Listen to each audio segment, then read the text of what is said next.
তো গাইস, প্রথমে ভিডিওটি দেখি, তারপর পাবলিকের করা ফানি কমেন্টগুলো পড়ি।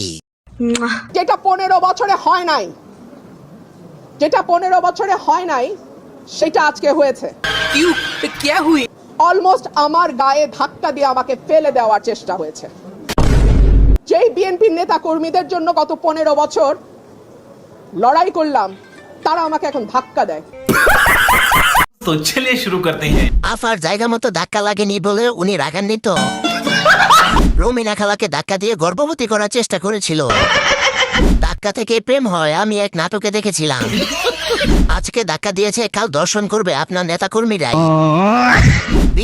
বিএনপির জন্যই আজ নিরাপদ নয়। নির্বাচন বাদ, আপাতত রুমিনা খালাকে ফুদু পাগলের সাথে বিয়ে দেওয়া হোক। 15 বছরে কোনো মামলা পা জেল না খাতায় একমাত্র খাতকর্মী। দেখে বোঝা যাচ্ছে আবাসিক হোটেল থেকে পালিয়ে আসা প্রাণী।